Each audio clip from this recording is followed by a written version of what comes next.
Hello বন্ধুরা, সবাইকে আসসালামু আলাইকুম। আমি মাইশা, এনিটাইম স্কুল এন্ড কলেজের পক্ষ থেকে সবাইকে জানাই আন্তরিক শুভেচ্ছা এবং অভিনন্দন। বন্ধুরা, বাসায় বসে সহজভাবে অ্যাকাউন্টিং বোঝার সহযোগিতা পাওয়ার জন্য আমার এই চ্যানেলটির সাথে তোমরা যুক্ত থাকো।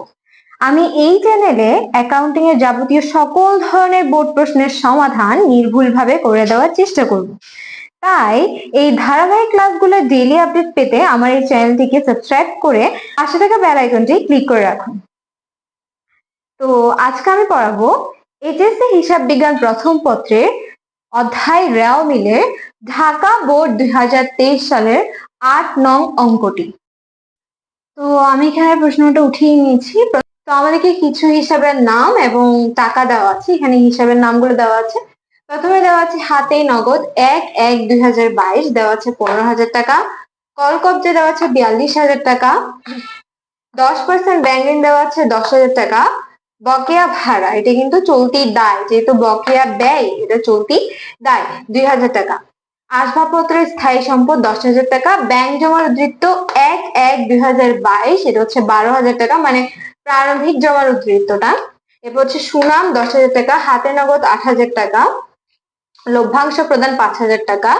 মূলধন 75,000, ক্রয় 50,000 টাকা, বিজ্ঞাপন 5,000 টাকা, প্রদেয় হিসাব 15,000 টাকা, বিক্রয় 70,000 টাকা, মজুত পণ্য 1/1/2022 10,000 টাকা, মজুত পণ্য 31/12/2022 28,000 টাকা, বিক্রয় বার্তা 2,000 টাকা, ব্যাংক জমা 31/12/2022 20,000 টাকা, প্রাপ্য হিসাব দেওয়া আছে 10,000 টাকা। তো বন্ধুরা, আমাদেরকে প্রশ্নে বলা হয়েছে যে সকল দফার রেওয়া মিলে অন্তর্ভুক্ত হবে না তা এবং তার পরিমাণ দেখাও। অর্থাৎ আমি এখান থেকে যেসব দফার রেওয়া মিলে অন্তর্ভুক্ত হবে না প্রথমে সেগুলো আইডেন্টিফাই করব, দেন ওইগুলা যোগ করে যে পরিমাণ দেখাবো। খতে আমাদেরকে বলা হয়েছে মোট সম্পত্তি আর দায়ের পরিমাণ নির্ণয় করতে। অর্থাৎ এখানে কিন্তু সম্পত্তি যে সবগুলা সম্পত্তি দেওয়া আছে এবং দায় দেওয়া আছে সেগুলোর পরিমাণ আমরা কি করব, নির্ণয় করব। এরপর বলা হয়েছে 31 ডিসেম্বর 2022 সালে সমাপ্ত বছরের রেওয়া মিল প্রস্তুত করা। অর্থাৎ এখানে কিন্তু আমাদেরকে ডেবিট ক্রেডিট দেওয়া নাই, রেওয়া মিল অর্থাৎ ডেবিট ক্রেডিট নির্ণয় করা। ঠিক আছে, তো আমরা সুন্দরভাবে একটা কি করব, রেওয়া মিল নির্ণয় করব। গত আমাদেরকে এটা বলা হয়েছে। তো অঙ্কটা খুবই সহজ, একটু মনোযোগ দিয়ে দেখবে, একটু টিপস এন্ড ট্রিক্স থাকবে। তো আমরা ধাপে ধাপে অঙ্কগুলো করা শুরু করি।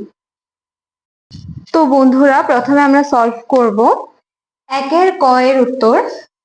আমাদেরকে বলা হয়েছে যে সকল দফা রেওয়া মিলে অন্তর্ভুক্ত হবে না তা এবং তার পরিমাণ নির্ণয় করার জন্য। তো আমি এখানে লিখেছি যে সকল দফা রেওয়া মিলে অন্তর্ভুক্ত হবে না এবং তার পরিমাণ নির্ণয়। হ্যাঁ, তো প্রথমে আমরা এখানে বিবরণ আর 2টা টাকার ঘর করব। এখন আমরা প্রশ্নে দেখবো, উদ্দীপকে দেখবো যে কোন কোন দফাগুলো অ্যাকচুয়ালি রেওয়া মিলে আসবে না এবং কেন আসবে না, আমি সেগুলো তোমাদেরকে বলে দিচ্ছি।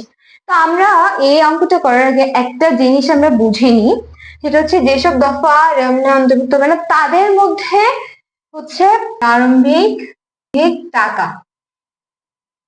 ঠিক আছে, আর সমাপনী বস্তু। প্রারম্ভিক টাকা আর সমাপনী বস্তু কি হবে না, রেওয়া মিলে অন্তর্ভুক্ত হবে না। এখন আমরা এই দুইটার বেস করে এই প্রশ্নটা সলভ করব। তাহলে আমরা দেখি, প্রথমে দেওয়া আছে হাতে নগদ 1/1/2022, এটা অর্থাৎ 1/1/2022 মানে একদম বছরের কিসে, শুরুতে। দেখো 1 তারিখ 1 মাস, 1 মাস মানে জানুয়ারি থেকে। তো কত দেওয়া আছে, 15,000 টাকা। তাহলে হাতে নগদ, তাহলে হাতে নগদ মানে কি, টাকা না? তাহলে প্রারম্ভিক টাকাটা আসবে এখানে, তাহলে আসবে না। তাহলে আমরা লিখবো হাতে নগদ 1/1/2022 15,000 টাকা। এরপর আমরা দেখি ব্যাংক জমা উদ্ধৃত্ত 1/1/2022। তো এখানে দেখতে পাচ্ছি 1/1 মানে হচ্ছে প্রারম্ভিক, ঠিক আছে। তো এখন ব্যাংক জমা উদ্ধৃত্ত, ব্যাংকে আমরা কি জমা দিই, আমরা নগদ টাকা জমা দিই, ঠিক আছে। তাহলে এটাও প্রারম্ভিক টাকার মধ্যে পড়ছে, এটার মধ্যে পড়ছে। তাহলে আমরা এটা কি আসবে, রেওয়া মিলে অন্তর্ভুক্ত হবে না, তাহলে এটা কতে আসবে। আমরা এখানে লিখবো ব্যাংক জমার উদ্ধৃত্ত 1/1/2022 কত টাকা, 12,000 টাকা। আমি এখানে লিখবো 12,000 টাকা। এরপর হচ্ছে আমাদের দেওয়া আছে মজুত পণ্য 31/12/2022, অর্থাৎ এটা কিন্তু একদম বছরের শেষ তারিখ দেওয়া আছে, অর্থাৎ 31 তারিখ, 12 মাস মানে হচ্ছে ডিসেম্বরের 31 তারিখের কথা এখানে বলা হয়েছে। তাহলে এটা সমাপনী।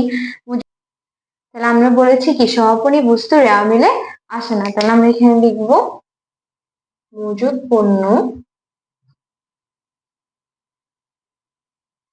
31/12/2022 কত টাকা দেওয়া আছে আমাদেরকে? 28,000 টাকা। বাকি আর সবগুলাই কিন্তু রেওয়া মিলে আসবে। তাহলে আমাদের এই তিনটা অ্যামাউন্ট যোগ করতে হবে, 15, 12, 28, অর্থাৎ 55,000 টাকা। এটাই হচ্ছে আমাদের রেওয়া মিলে একের কয়ের উত্তর। আমরা এতটুকুই কিন্তু অ্যান্সার করব। তো আমরা এখন সলভ করব একের খ। আমাদেরকে বলা হয়েছে মোট সম্পত্তি আর মোট দায়ের পরিমাণ নির্ণয় করার জন্য। তাহলে আমরা উদ্দীপক অর্থাৎ আমাদের প্রশ্নের হিসাবের নাম যেখানে দেওয়া আছে সেখানে কিন্তু সম্পত্তি দেওয়া আছে এবং দায় দেওয়া আছে, আমাদের সেগুলো আইডেন্টিফাই করে অ্যান্সার বের করতে হবে। ওকে, তো আমাদেরকে দেওয়া আছে প্রথমে, এটা তো আসবে না আমরা জানি, আমাদেরকে দেওয়া হচ্ছে কল কবজা। কল কবজা লিখে ফেলবো। প্রথম আমরা লিখবো এখানে কি সম্পত্তি সমূহ, আমরা লিখবো সম্পত্তি সমূহ। এখন আমরা সম্পত্তি গুলা বের করবো। আমাদেরকে কল কবজা দেওয়া আছে, কল কবজা কিন্তু একটা সম্পদ, প্রতিষ্ঠানের জন্য কল কবজা হচ্ছে একটা স্থায়ী সম্পদ। তবে আমাদের এখানে মোট সম্পদ বের করতে বলছে, তাই আমরা আর ক্যাটাগরি ভাগ করছি না, আমরা জাস্ট এমনি সম্পদ লিখছি, সব ধরনের সম্পদ মিক্স করে। দেওয়া আছে 42,000 টাকা। আসবাবপত্র দেওয়া আছে 10,000 টাকা। আসবাবপত্র কিন্তু আমাদের স্থায়ী সম্পদ। সুনাম, সুনাম আসবে 10,000 টাকা। সুনাম কিন্তু আমাদের জন্য কি সম্পদ, সুনাম হচ্ছে 10,000 টাকা। হাতে নগদ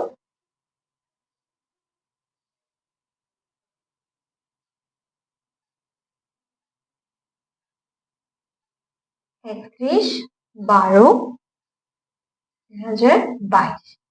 এখানে আমাদের তারিখটা আমাদের উল্লেখ হবে 31/12/2022। তবে তারিখ উল্লেখ না দেওয়া থাকলেও তোমরা কিন্তু এটাকে সমাপনী ধরে নিবে। 8,000 টাকা। আচ্ছা, সমাপনী মজুত পণ্য কি আমাদের জন্য সম্পদ। আমরা এখানে লিখবো মজুত পণ্য 31/12/2022 কি আসবে? 28,000 টাকা।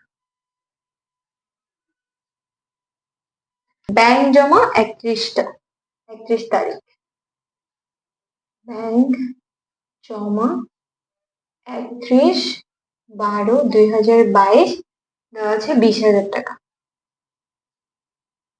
প্রাপ্য হিসাব, প্রাপ্য হিসাব কিন্তু অর্থাৎ দেনাদার, দেনাদারও কিন্তু আমাদের জন্য কি চলতি সম্পদ বা সম্পত্তির পাশে বসে 10,000 টাকা। তাহলে আমরা সবগুলা মান কি করবো এখন যোগ করবো, আমাদের 1,28,000 টাকা। এটা হচ্ছে আমাদের সম্পত্তির পরিমাণ, আমরা যেটা টেনে দিব। এখন আমরা নির্ণয় করবো দায় সমূহ। আমাদেরকে কিন্তু 10% ব্যাংক ঋণ দেওয়া আছে 10,000 টাকা। যেহেতু আমি ঋণ নিয়েছি ব্যাংক থেকে, তাহলে এটা আমার জন্য কি দায়। 10% ব্যাংক ঋণ কত টাকা? 10,000 টাকা। এরপরে আমাদেরকে দেওয়া হচ্ছে বকেয়া ভাড়া। আমরা একটা জিনিস মনে রাখবো, সকল ধরনের বকেয়া ব্যয়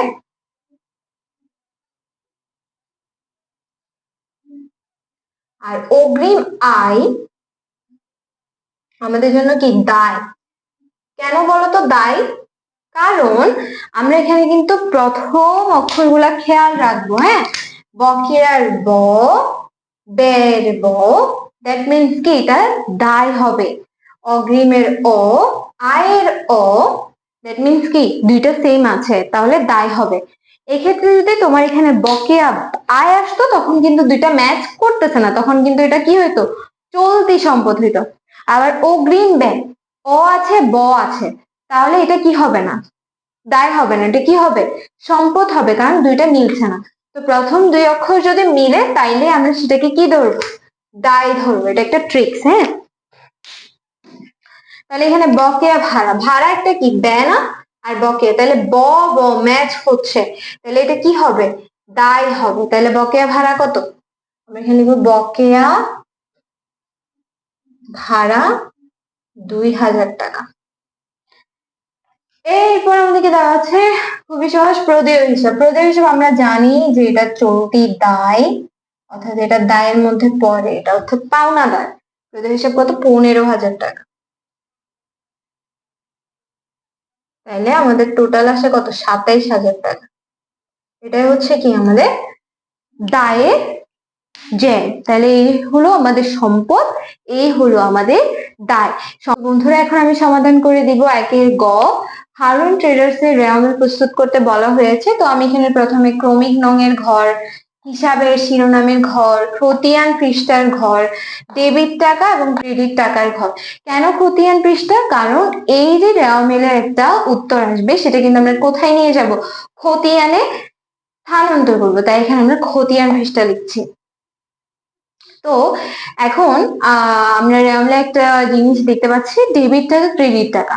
ওকে, ডেবিট পাশে কি কি বসে আমরা একটু দেখে নিই। ডেবিট পাশে কি কি বসে,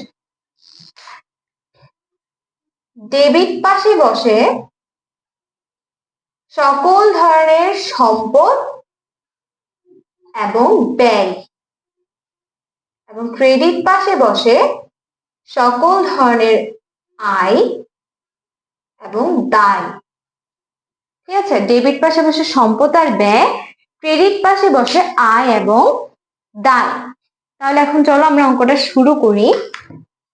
আমাদেরকে প্রথমে হাতে নগদ দেওয়া ছিল, একের ওটা তো আসবে না, আমরা কতেই নির্ণয় করে ফেলেছিলাম। দেওয়া আছে কল কবজা, তো আমি এখানে ক্রমিক নামে লিখবো এক, হিসাবের নামে লিখবো কল কবজা। কল কবজা কত দেওয়া আছে, 42,000।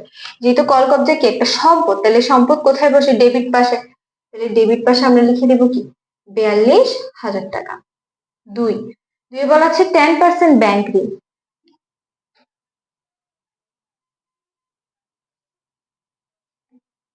10% ব্যাংক ঋণ কোথায়, যেহেতু 10% ব্যাংক ঋণ কি দায়, তাই এটা কোথায় বসবে, ক্রেডিট পাশে। কত টাকা, 10,000 টাকা।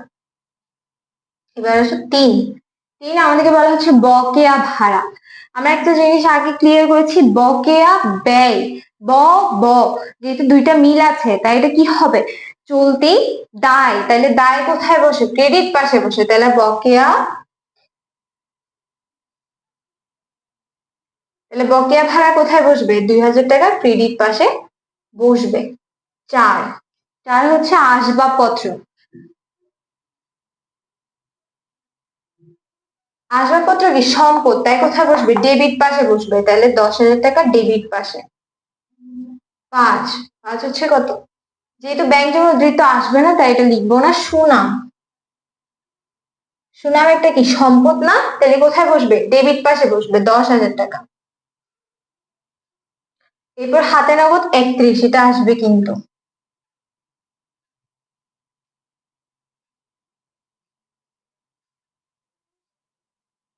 হাতে নগদ 31/12/2022।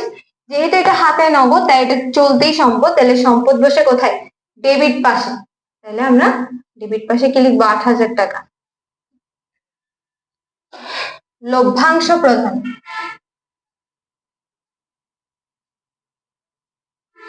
লভ্যাংশ প্রদান কি এক ধরনের কিন্তু ব্যয়, আমার প্রতিষ্ঠানের জন্য ব্যয়, যেহেতু আমি লভ্যাংশটা দিয়ে দিচ্ছি তাহলে এটা আমাদের জন্য ব্যয়, যেহেতু ব্যয় তাই এটা কি হবে, ডেবিট হবে। তাহলে 5,000 টাকা আমাদের এখানে কি হবে, ডেবিট হবে। আট, মূলধন। ওকে, মূলধন হচ্ছে মালিকানা সত্ত্ব। আমাদের প্রতিষ্ঠানে দুই ধরনের দায় থাকে, একটা হচ্ছে আন্তঃদায়, আর একটা হচ্ছে বহির্দায়। ঠিক আছে, তো আন্তঃদায়ের মধ্যে কিন্তু মালিকের দায়গুলাকে আন্তঃদায় বুঝায়, আর বহির্দায় হচ্ছে যে যেগুলো বাইরের মানুষের সাথে, অর্থাৎ এই যে দেখো 10% ব্যাংক নেই, এটা কিন্তু আমি ব্যাংকের সাথে লেনদেন করেছি, তাহলে সেক্ষেত্রে সেগুলো হচ্ছে বহির্দায়। তো এখানে মালিকানা সত্ত্ব মূলধন হচ্ছে আন্তঃদায়ের মধ্যে পড়ে, অর্থাৎ মালিকের টাকাটা দায়ের মতো কাজ করে, তাই এটা কি হবে, ক্রেডিট পাশে বসবে, এটা হচ্ছে মূলধন। মূলধন 75,000 টাকা ক্রেডিট পাশে। নয়, হচ্ছে ক্রয়। ক্রয় কত টাকা? 50,000। যেহেতু ক্রয় কি একটা ব্যয়, তাই না? তাহলে এটা কোথায় বসবে? ডেবিট পাশে বসবে, তাহলে 50,000 টাকা। এবার 10 বসবে বিজ্ঞাপন। বিজ্ঞাপন কিন্তু একটা প্রতিষ্ঠানের জন্য ব্যয়, তাহলে ব্যয় যেহেতু এটা কোথায় বসবে? ডেবিট পাশে। বিজ্ঞাপন দেওয়া হচ্ছে 5,000 টাকা। ওকে, এরপর আছে প্রদেয় হিসাব।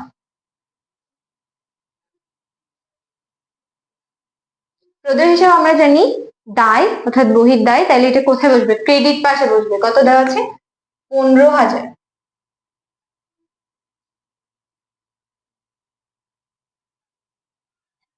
বিক্রয়। বিক্রয় করলে আমাদের কি আসে? মুনাফা আসে। এটা কি? আয়। আয় হলে কি হয়? ক্রেডিট হয়। তাহলে বিক্রয় কোথায় বসবে? ক্রেডিটে বসবে। তাহলে 70,000 টাকা আমরা এখানে ক্রেডিটে লিখে দিব, সরি বিক্রয়। বিক্রয় লিখে আমরা 70,000 টাকা কোথায় লিখবো? ক্রেডিট পাশে। 13 মজুত পণ্য 1/1/2022 এটা আসবে, কারণ এটা কি? প্রারম্ভিক সম্পদ বা প্রারম্ভিক বস্তু। প্রারম্ভিক বস্তু কিন্তু কোথায় আসে? রেওয়া মিলে আসে, কিন্তু সমাপনী বস্তু রেওয়া মিলে আসে না। তো এখানে দেখো সম্পদ কোথায় বসে? ডেবিট পাশে। তাইলে এই মজুত পণ্য 1/1 এটা বসবে কোথায়? ডেবিট পাশে।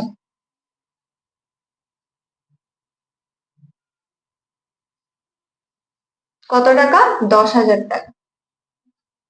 এরপরটা তো আসবে না, কারণ এটা হচ্ছে সমাপনী বস্তু। সমাপনী বস্তু রেওয়া মিলে আসে না। এরপর হচ্ছে 14 নাম্বার, বিক্রয় বার্তা। বিক্রয় বার্তা হচ্ছে আমাদের বিক্রয় করলে কি হয়? আয় হয়। এখন যেহেতু বিক্রয়ের ক্ষেত্রে আমি বার্তা দিচ্ছি, অর্থাৎ আমি যার কাছে বিক্রি করছি পণ্যটা তাকে আমি ডিসকাউন্ট দিয়ে দিচ্ছি, তাহলে এটা বিপরীত আয় হিসেবে কাজ করে।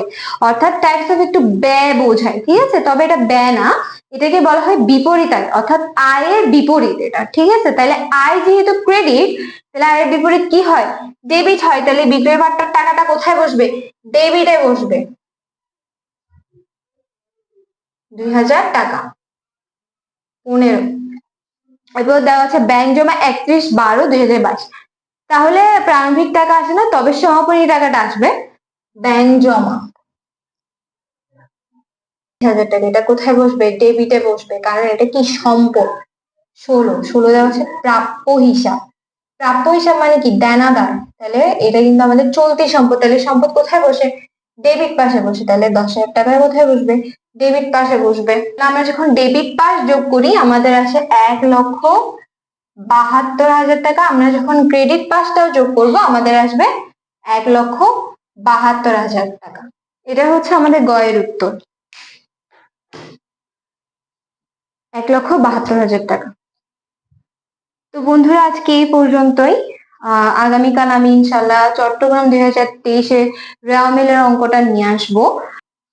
তো তোমাদের কাজ হচ্ছে আমার এই চ্যানেলকে সাবস্ক্রাইব করে পাশে থাকা বেল আইকনটি ক্লিক করে রাখা, যাতে আমি যখনই তোমাদের জন্য ভিডিও আপলোড করি তোমরা সেই ভিডিওটা দেখে তোমাদের যে সমস্যাগুলো থাকবে সেগুলো সমাধান করবে, এবং অন্যান্য সমস্যা থাকলে আমাকে কিন্তু কমেন্টে অবশ্যই জানাবে। আমি কিন্তু সেই সমস্যার সমাধান নিয়ে একটা ক্লাস করব, তো অবশ্যই আমাকে কমেন্টে কিন্তু জানাতে হবে। তো ঠিক সময় দেখা হচ্ছে ইনশাল্লাহ। ততদিন পর্যন্ত সুস্থ থাকবে, ভালো থাকবে। আল্লাহ হাফেজ। আসসালামু আলাইকুম।